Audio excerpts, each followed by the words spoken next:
Olá, começa agora mais uma edição do Boletim Unesp Notícias e hoje a gente vai falar sobre o novo marco legal do saneamento básico. O projeto foi aprovado no fim de junho pelo Senado e nós vamos tentar entender as principais mudanças que ele traz e também a relação que a gente pode fazer entre o acesso à água e o combate ao novo coronavírus.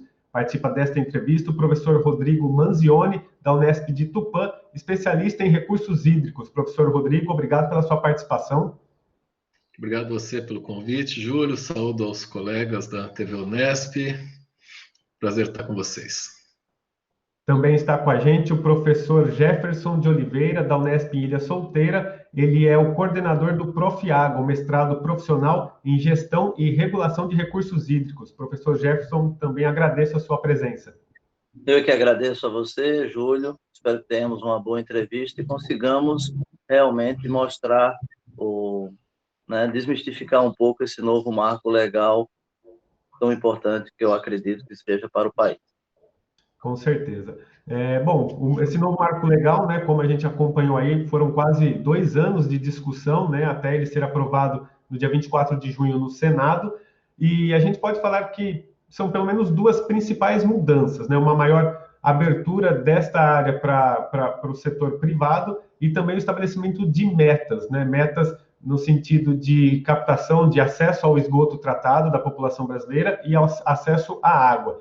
O esgoto até 2033, a previsão por esse marco legal é que 90% da população brasileira tem acesso e a água 99%. A gente tentar entender um pouco esses números, professor Rodrigo, qual que é a realidade hoje do Brasil nesses 2 quesitos? Nós estamos muito longe destas metas que são estipuladas pelo novo marco legal?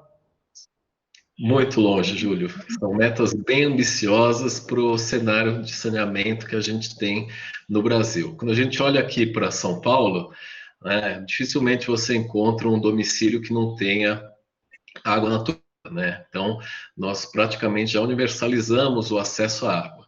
Porém, nós temos problemas ainda na coleta, no tratamento, eficiência do tratamento de esgoto. Então, nem todo o esgoto gerado do que é tratado, muitas vezes o tratamento não é eficiente. Então ele acaba jogando, né, uma carga poluidora muito grande nos rios. E essa, infelizmente, acaba sendo a vocação dos nossos rios hoje em dia, diluir esgoto. Eles são grandes valas que recebem esgoto, né? E quando você tem o efeito na calha do rio, o esgoto vindo desde as cidades, né, que vão colocando, ele não tem esse poder de depurar todo esse esgoto, você tem efeitos principalmente nos reservatórios, que também fazem parte dos nossos rios aqui em São Paulo. Se você olha para o Brasil, aí a gente tem uma regionalização maior das condições. O sul do Brasil tem algumas situações peculiares, regiões de serra que não tem tratamento de esgoto. Se você olha para o norte, para o nordeste, aí os números começam a despencar. Centro-oeste também, mas principalmente o norte e o nordeste, você ainda tem problemas de acesso à água e os números do saneamento despencam. A gente tem quase 100 milhões de brasileiros sem acesso ao tratamento de esgoto. Então, é realmente um setor que precisa avançar e avançar rápido, porque o clamor é urgente. Professor Jefferson, como que você recebeu aí esse novo marco legal, diante da situação do Brasil hoje, diante das metas que ele estipula? É viável esse marco legal, você acredita? Olha, Júlio, sinceramente eu acredito, né? Porque o que é que nós temos? Nós temos algo a vislumbrar para o futuro. Pegando um pouco o gancho do que o professor Rodrigo falou, nós temos hoje no país 110 mil quilômetros de rios com problemas. Rios que poderiam estar sendo usados, mas eles não são usados. Por quê? Porque eles estão deteriorados na sua qualidade com relação ao esgoto que é lançado in natura, muitas vezes, né? Então, nós temos apenas 27 mil quilômetros, eu falo apenas porque a nossa malha hidrográfica é enorme, 27 mil quilômetros de rios com autorização real para uso, captação e tratamento dessa água. Tá? Nós desenvolvemos muitos trabalhos já, né, em termos de mestrado aqui na Unesp e também na academia em geral, sobre eficiência dos efluentes, eficiência das ETEs, que são as estações de tratamento de esgoto. Né? É necessário aumentar essa eficiência, é necessário levar essa água para as pessoas. Tá? E quando se fala desse marco regulatório, não se fala apenas da água que vai ser levada, do esgoto que vai ser retirado das casas de maneira correta e tratado. Né? Fala-se também do lixo.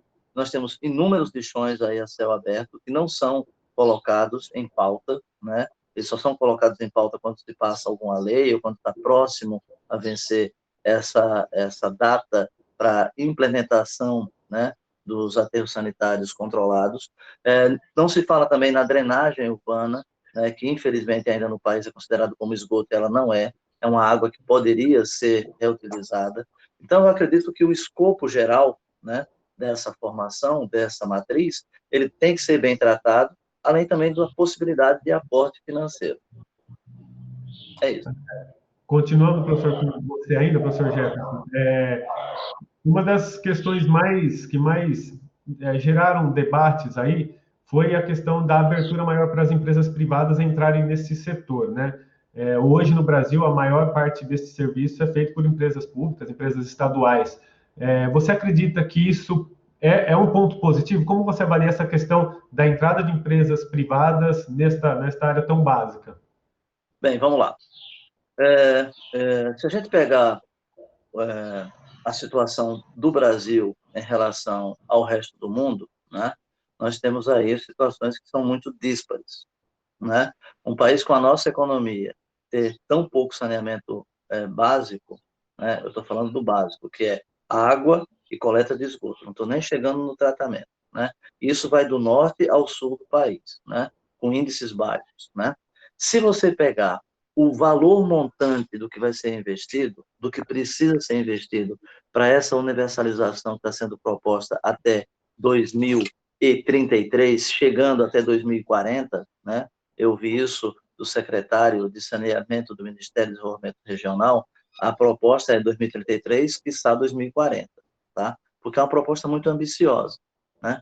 Se nós dependemos apenas de recursos públicos para isso, numa situação onde o país atravessa hoje uma crise, onde o país deva atravessar uma crise maior ainda, com questão de arrecadação de impostos, com questão também de uma economia que está muito deteriorada e piorou muito com o advento do coronavírus, né?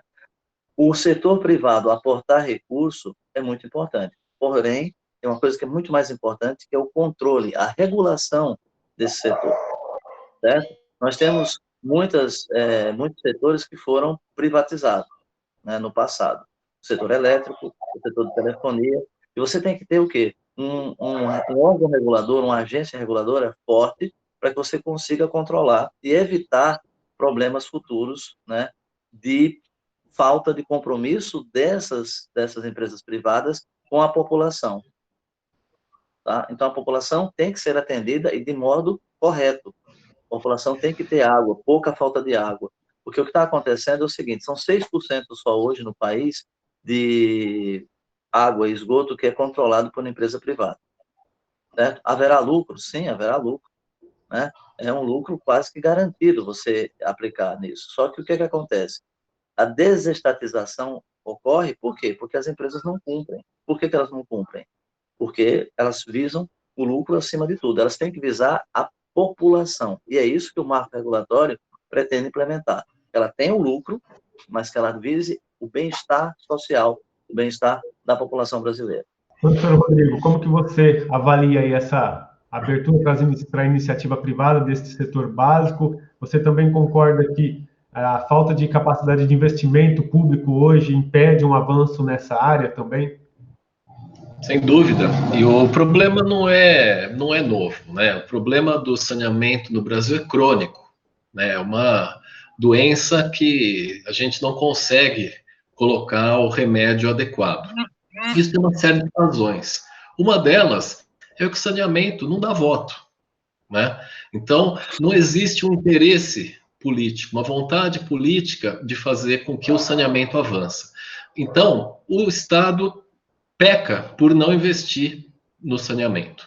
Existem N recursos que podem ser investidos, mas os prefeitos, os governadores preferem investir em outras coisas, né? Creche, hospitais, viaturas, né? Armar a polícia. Então, são essa segurança pública, são a educação e saúde, são as coisas que chamam mais atenção. Então, o saneamento não está nem entre as 5 prioridades. Então, numa gestão de 4 anos, a gente não tem uma continuidade nas gestões, a gente acaba deixando de investir no saneamento. E o cenário não é novo. A gente tinha uma lei aprovada em 2007, que era a lei do saneamento. E não há grande diferença. O caminho já vinha sendo pavimentado para que o terceiro setor entrasse. Existe a lei dos consórcios, que é prévia à lei do saneamento, existe a lei das parcerias público-privadas, que também é prévia à lei do saneamento de 2007, depois veio a lei dos resíduos sólidos para complementar a questão da lei do saneamento. Então, essa história de que está sendo privatizado, que vai sendo... não é uma novidade. Isso vem sendo feito desde 3, 4 governos atrás. Então, a política neoliberal do atual governo é um pouco mais clara quanto a isso. E escancara essa questão de que a ideia é atrair o investimento. O secretário de Desestatização do Ministério da Economia, em uma entrevista recente, falou que a gente tem $1 trilhão parados na economia global. Pré-pandemia, óbvio. Esse dinheiro ou rende zero ou rende negativo. Então, o Brasil seria um potencial receptor desse investimento externo nas áreas de saneamento e energia, principalmente, entre outras. Agora, o que acontece? O marco passado falhou. A gente tem depoimentos de ex-presidentes falando que o meio ambiente atravancava o Brasil. Porque para você fazer uma estação de tratamento de esgoto, para você fazer uma obra na beira do rio, você precisa fazer um projeto, você precisa de licença ambiental, você precisa de uma série de condicionantes a serem respeitadas. Então, esses investimentos demoram a retornar. Então, não foi colocado em prática. Havia uma promessa. O sistema de campanhas políticas, hoje em dia a gente sabe claramente como é. Havia uma promessa de retornar essa questão das obras. Criar um ambiente para que elas pudessem fazer obras e transformarem-se nos campeões nacionais. Isso não aconteceu. Não aconteceu porque a legislação ambiental é rígida. E o pessoal tinha pressa. Então, qual foi o atalho que o governo achou para acertar a conta? Organizar uma Copa do Mundo e uma Olimpíada. Não tem país em desenvolvimento que organizou um evento desse que a economia não quebrou. Nós organizamos 2, numa sequência de 2 anos. Veja a situação do estado do Rio de Janeiro. Havia um projeto ambicioso, o famoso legado da Copa, o legado das Olimpíadas, despoluição da Lagoa Rodrigo de Freitas, tem obra de metrô sendo entregue até hoje em São Paulo. Então, é um legado que amaldiçoou a economia brasileira, e a gente chegou nesse novo governo com a economia em frança e agora veio a pandemia. Então, sem capital externo, dificilmente a gente vai avançar no saneamento. Agora, a questão é, quem vai querer investir nesse Brasil instável como a gente tem visto? Professor Jefferson, você concorda com essa questão que os governos negligenciam um pouco o investimento em saneamento? E já pergunto por que eles fazem isso, se a gente sabe, se os estudos mostram que normalmente a cada R$1 investido em saneamento, a gente pode economizar lá na frente R$4 a R$8 em saúde. Então, por que essa questão do saneamento é tão negligenciada assim? Júlio, eu tenho que falar uma coisa para você. Não é só o saneamento, é a água também. O recurso hídrico nesse país. Por exemplo, você vê situações, onde você não tem água em regiões inóspitas, ali no semiárido, mas você tem muita água subterrânea. O professor Rodrigo sabe disso, é um profissional que também milita nessa área de água subterrânea. Só que para inaugurar um poço, eu nunca vi ninguém inaugurar um poço. Já viu? Uma obra como a transposição, por exemplo, não estou sendo contrário à transposição, mas estou apenas colocando, você sai muito bem na fotografia, independente do governo. Sai muito bem na fotografia. Um poço ou uma bateria de poços, perdão, isso aí você realmente vai fazer uma foto como? Está tudo enterrado. A mesma coisa acontece com a água e o esgoto, certo? Você tem a água e o esgoto com tubulações que são enterradas. Eu me lembro quando eu era acadêmico, né, quando eu era aluno ainda, na engenharia civil lá na Universidade Federal de Alagoas, teve um congresso da ABS, né, em 1984, eu estava no segundo ano de faculdade. Eu fui a esse congresso como aluno da engenharia civil. E uma das propagandas do congresso era uma pessoa na janela, olhando um tubo e um outro tubo, né, passando na frente da janela dela. Era um tubo de água e um tubo de esgoto. E aí embaixo era o seguinte: se todo mundo visse, todo mundo daria valor.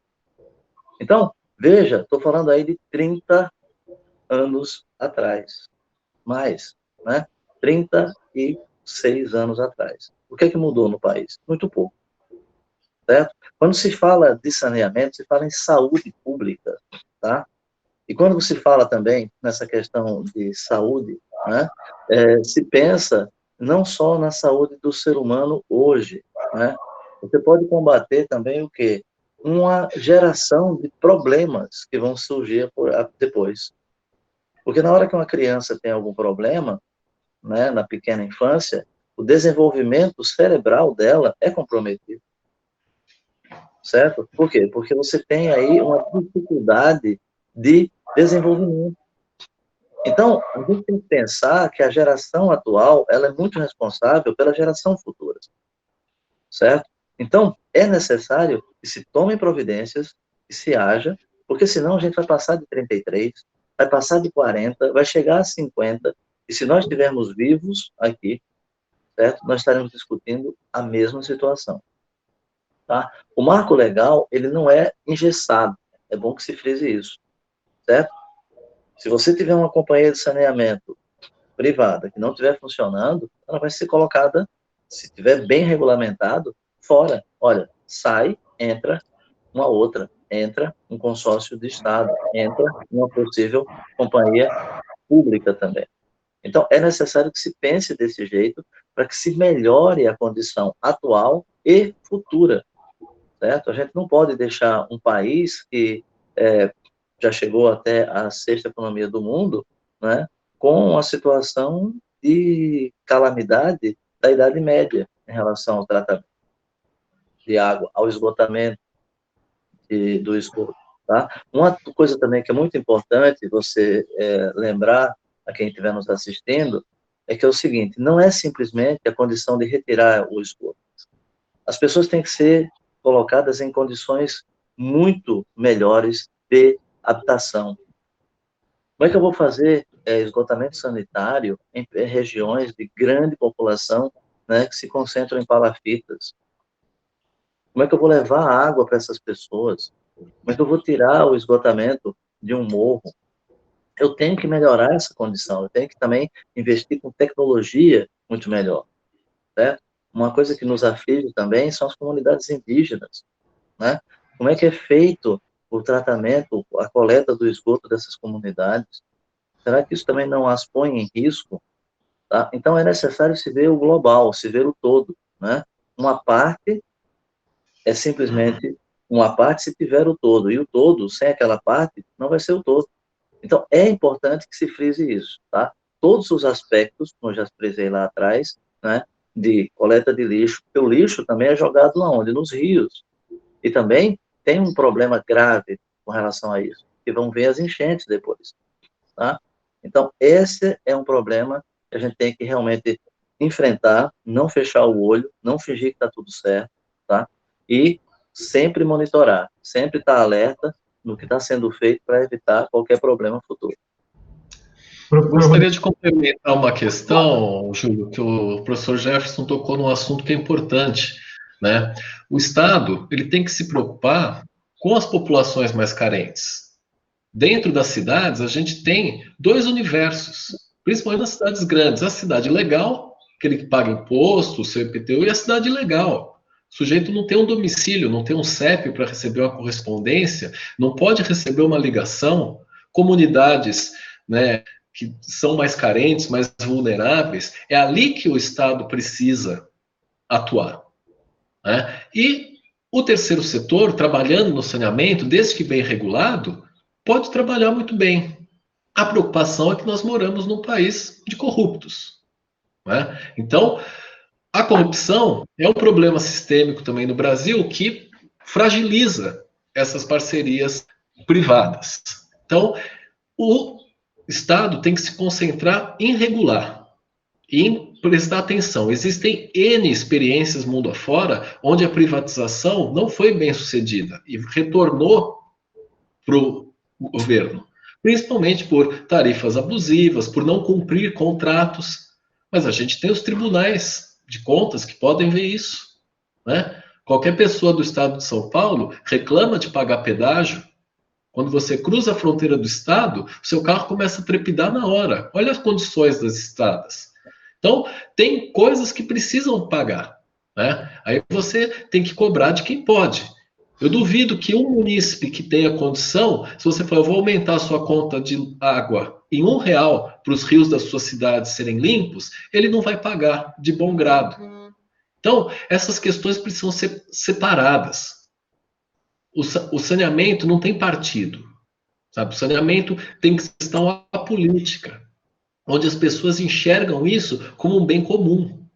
Um bem para a saúde, saúde humana, saúde ambiental e melhoria do ambiente. E o Estado tem que ir cirurgicamente aonde isso não chega. Porque, caso contrário, a gente não avança. É o que o professor Jefferson falou. A gente vai estar eternamente discutindo essas questões. Vide doenças de vinculação hídrica, como a dengue. Desde a década de 80, a gente tenta se livrar, demoniza o mosquito, mas nem por isso a gente consegue controlar a dengue. A gente acha que vai controlar o coronavírus. Eu ia falar exatamente isso, professor Rodrigo. O coronavírus ele escancarou ainda mais essa realidade, né? Porque a gente fala tanto na importância de lavar as mãos com água e sabão como uma das formas de evitar a doença, mas ao mesmo tempo as pessoas não têm água, muitas pessoas não têm água. E dá para fazer uma relação direta, né, professor, entre não ter acesso à água e estar mais vulnerável a doenças, como você já citou, outras, né, a própria dengue e agora o coronavírus, né? Sim, se você pegar o número de internações no SUS por contato direto com esgoto, disenteria, né, doenças gastroenteríticas, enfim, ainda são as campeãs. Mortalidade infantil ainda é a campeã na questão de doenças relacionadas ao contato de esgoto, à falta de higiene. Isso é um problema sério. E aí as empresas esbarram numa questão. É como que eu vou ligar o esgoto, como eu vou ligar a água num munícipe que teoricamente não existe para o Estado? Né? Como que eu chego com isso numa favela? Então existem alguns exemplos de pequenas estações de tratamento de esgoto que são colocadas para recolher esse esgoto, não deixar ele chegar nas vias em países em desenvolvimento, como Índia, como África do Sul, que tem problemas semelhantes aos nossos. Mas, no momento que você precisa ainda mais estimular hábitos de higiene, quem não tem água está numa situação extremamente complicada.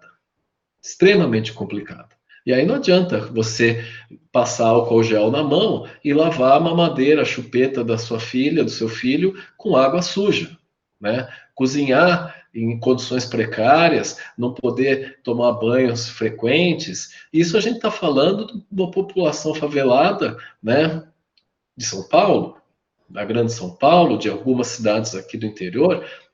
Se você vai para o Nordeste, para o Norte, a gente tem números piores que muitos lugares na África. Né? Então, a gente sempre gosta de falar que o Brasil é um país continental, com grandes diferenças, e realmente nós somos. Nós temos vários países aqui dentro, e alguns parecem realmente ser invisíveis. Teve um programa, né, também, coisa de uma década atrás, chamado Luz para Todos. Você via pessoas, propagandas governamentais de pessoas com seu ferro elétrico, com seu liquidificador, com seu rádio 3 em 1 na época, né? Em casas de pau a pique, fazendo suas necessidades no chão. E com seu carnezinho ali para pagar suaves 48 prestações. Tá? Então, realmente, o saneamento não chega para as pessoas. Houveram também programas muito importantes, como, por exemplo, o Pró-Cisternas. O professor Jefferson conhece muito bem, levou água a milhões no semiárido. Então, esses programas, eles precisam ser políticas de Estado, eles precisam ser colocados num horizonte de 5, 10, 15, 20 anos para que a gente avance. Por isso que essas metas são para 2033 e são consideradas ambiciosas, porque faltam 13 anos para chegar lá. Né? Então, é um caminho longo, um caminho áspero e um caminho difícil, que nós já patinamos há muito tempo, a gente não consegue sair do lugar. Né? Então, a pandemia sirva para as pessoas também acordarem, despertar para outras coisas que são de interesse comum. Né? Não ir no shopping, poder passear, né? Fazer essas coisas que parece que é um clamor público, né? Um egoísmo que as pessoas muitas vezes se esquecem do bem coletivo. Você sair de máscara na rua, né? Não é o fato de você pegar ou não, é o fato que você pode transmitir para o outro. Então, o brasileiro também, como sociedade, precisa evoluir bastante durante essa pandemia. O professor Jefferson, você falou aí da importância da regulação, né? De que se uma empresa privada estiver ali com alguns problemas e tudo estiver regulamentado certinho, ela vai ser posta de lado. Fala um pouquinho, então, também do papel da ANA, né? A Agência Nacional de Águas, nessa questão do marco legal, como que ela vai atuar? Muito bom. Só complementando, antes de começar a minha resposta, né? Só para você ver como é importante a questão do saneamento em relação à água, né? Eu sempre, quando eu consigo me expor para uma plateia maior, eu falo que para você ter água, né? Você precisa ter também, além da quantidade de água suficiente, né? Você precisa ter uma água de qualidade, também se preocupar com o quê? Com o uso e ocupação do solo, que pode levar a uma deteriorização da qualidade da água, consequentemente uma redução também da possibilidade de você usar essa água. Isto posto, né, e também fazendo uma complementação ao professor Rodrigo, né, o projeto Cisternas, né, só para complementar um pouco, ele foi instituído, e aí o que aconteceu com o projeto Cisternas? Por não ter uma água de qualidade, as cisternas foram contaminadas por uma água com problemas de qualidade de saneamento. Então, vejam que tudo está muito interligado. Com relação a essa questão da ANA, Agência Nacional de Águas, ela realmente vai ter um papel fundamental nessa questão da instrumentação que vai ser implementada no país, mas ela também vai ter que trabalhar como agência nacional com as agências subnacionais de saneamento. Já existem várias agências. Estados têm essas agências, municípios têm essas agências reguladoras. Eu não sei se a grande população sabe disso, eu não sei nem se você sabia disso, Júlio. É uma pergunta agora para você. Não conheço, não conhecia. Pois é, então, existem, porque assim, o país, ele é muito profícuo, né, ele é muito rápido em criar órgãos, né, a gente adora, a gente vem do Império, né, e vem ainda antes, né, de Portugal, com muita coisa assim, não, é um país muito cartorial, né, então, só para você ter uma ideia, existem cerca de 60 agências subnacionais, fora a Agência Nacional de Águas, para cuidar da água do país. Olha que interessante. Elas funcionam na prática, professor? Pois é, exatamente isso. Essa é a grande pergunta. Certo? Muitas funcionam muito bem, outras funcionam não tão bem, outras talvez não funcionem. A gente não pode generalizar. Eu não sou generalista. Tá? Então, o que acontece? É exatamente isso. A ANA agora vai controlar também essas outras agências de forma tal que coordene a metodologia, coordene a questão dos instrumentos contratuais. Coordene as orientações também para quê? Para a cobrança. A ANA não vai dizer, olha, a água agora vai subir R$ 2 o metro cúbico. Mas a ANA vai dar instrumentos, equações, procedimentos, para que você consiga fazer uma cobrança que não onere as pessoas, mas que seja justa. O país, quanto é que se paga? Se fala muito de conta de água, a Sabesp paga muito, não sei o quê. Quanto é a conta de telefone celular de todo mundo? Deve ser mais de R$ 100, concorda? Eu não acredito que ninguém aqui pague menos de R$ 100 numa conta de telefone. Um pouquinho menos, mas próximo. Próximo. E a sua conta de água? Chega a isso? Não Pois chega. é. Você vive sem o celular, mas você não vive sem água. Entendeu? Quer dizer, o seu celular hoje é um instrumento de trabalho. Realmente hoje há uma importância sobremaneira com relação ao celular. E era muito mais caro antes, quando foi implementada a telefonia móvel no país. Então, esse luxo, né, que as pessoas querem ter, entre aspas, né, que hoje é importante, é uma coisa fundamental, telefonia móvel, né, ela não é pensada na água. A água sempre é muito cara. Nossa, a água tem que ser de graça, tá? Ela tem que realmente ter um valor menor, e muito menor, talvez até gratuito, para quem realmente não pode pagar. Eu concordo com isso. Agora, quem pode pagar...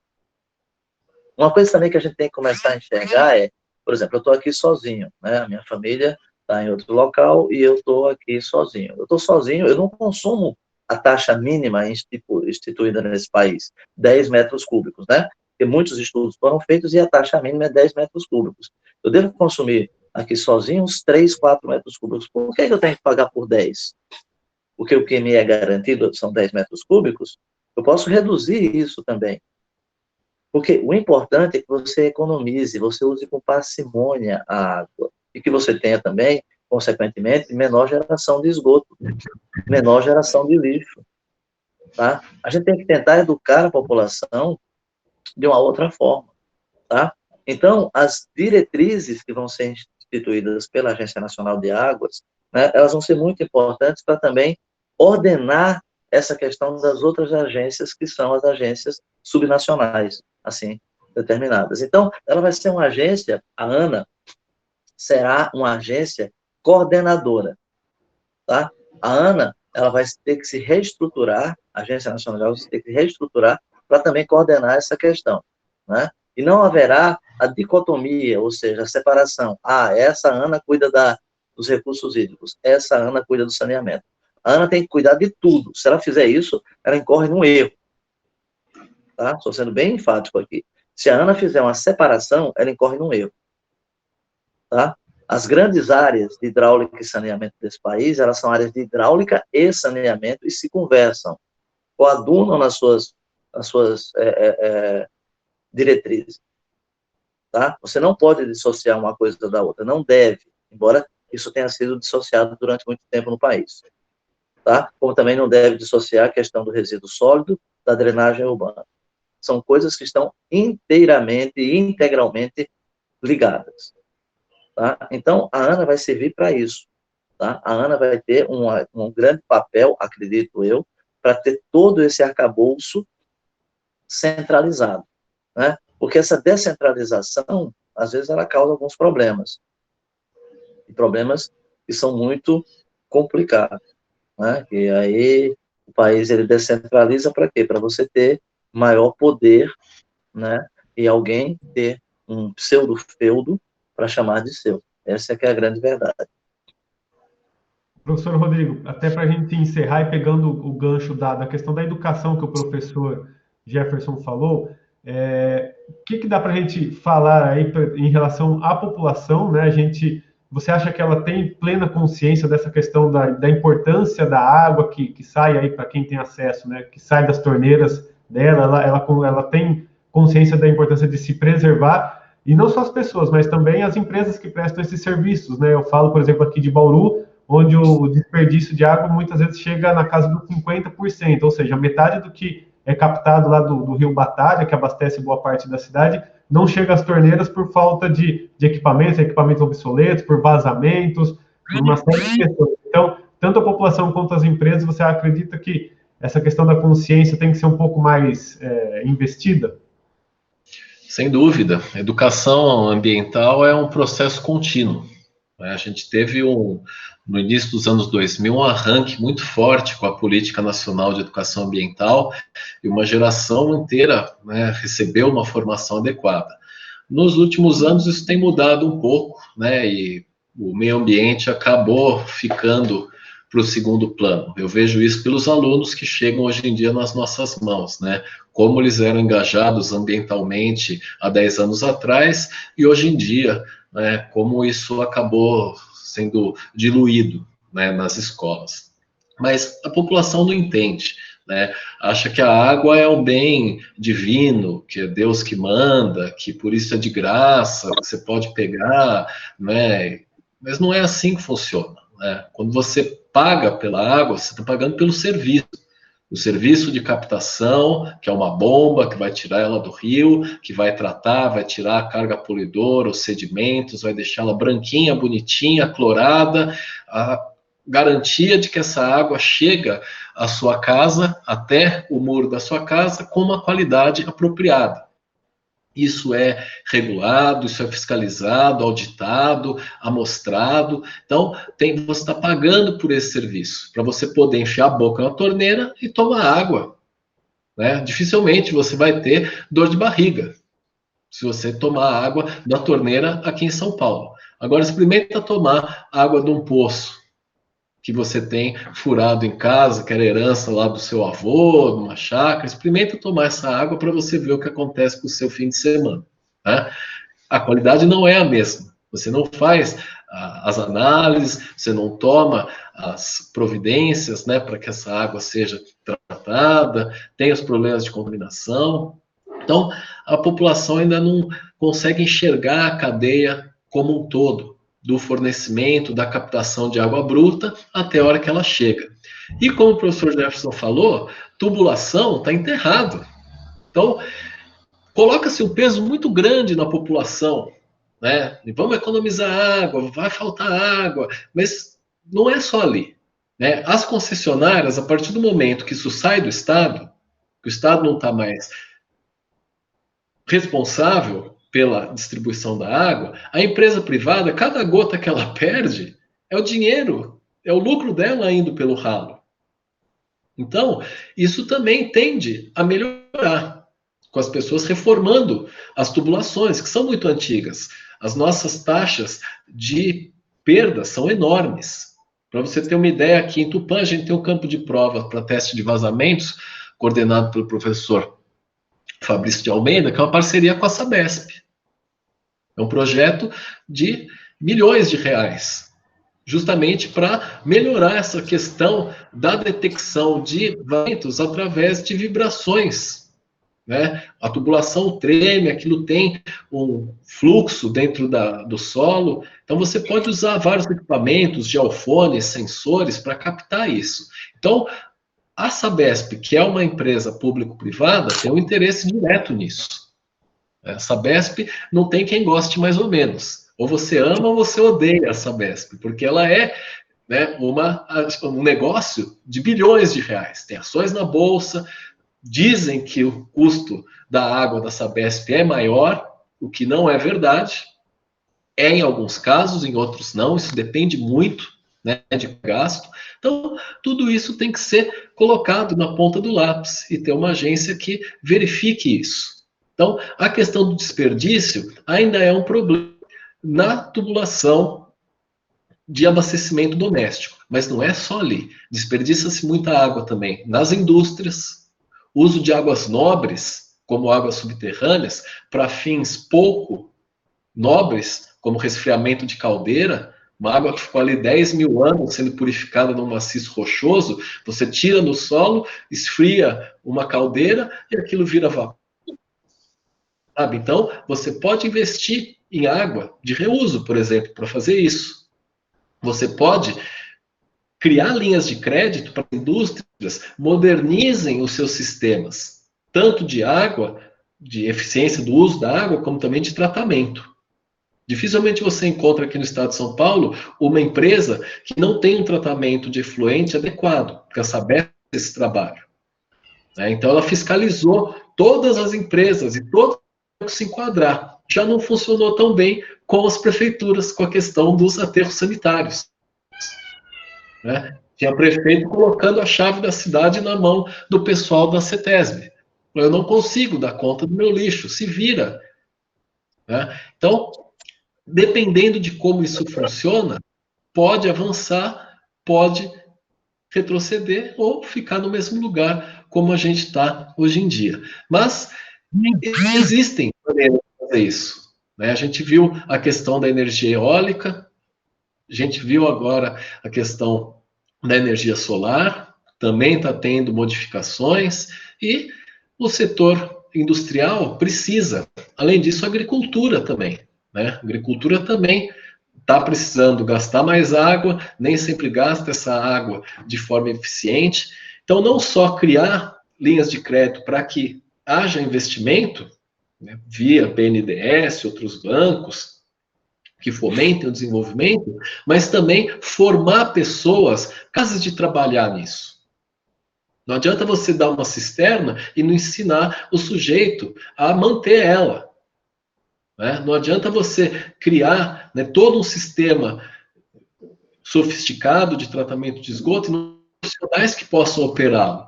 Então, isso precisa ser uma política de Estado, precisa ser organizada em diversos setores. Por isso que os defensores do novo marco do saneamento veem isso também como uma possibilidade de geração de empregos, porque muita gente vai precisar trabalhar nesses locais. Então, as cartas estão na mesa, né? O jantar está cedo. Agora vamos ver se a gente consegue abrir a boca, né? Porque muitas vezes a gente não tem dente para mastigar. Esse que é o problema. A gente torce para que, de fato, esse marco legal mude esse panorama do Brasil, né? Professor Rodrigo, mais uma vez agradeço sua participação aqui com a gente. Sempre um prazer falar aos ouvintes, dos telespectadores da TV Unesp, colaborar com esses projetos da nossa universidade, que são, né, vitoriosos, e tá passando um pouco aqui do nosso tempo com os colegas. Cumprimento o professor Jefferson e agradeço o convite, Júlio, fico sempre à disposição. Valeu, professor Jefferson, também agradeço demais sua colaboração, seus pontos de vista aqui que você compartilhou com a gente. Eu agradeço também, né, nesse momento final, né, e corroboro com o professor Rodrigo, né, com relação ao que vai ser o nosso futuro. Tá? É importante que a gente tenha alguma possibilidade de mudança. Eu acho que o marco legal, ele visará isso. Tá? Se a sociedade brasileira, se os órgãos competentes, os órgãos reguladores vão fazer isso realmente dar certo, né? Isso a gente vai realmente ver com o passar do tempo. Agora, o que está hoje colocado é uma situação caótica, né? Eu acho que todo mundo tem que observar isso. Se as empresas vão querer realmente investir no saneamento, elas devem investir se tiver realmente uma situação de ordenamento regulatório. Os regulamentos foram impostos à mesa e amanhã não mude o governo e mude o regulamento. Não mude o governo e mude a lei.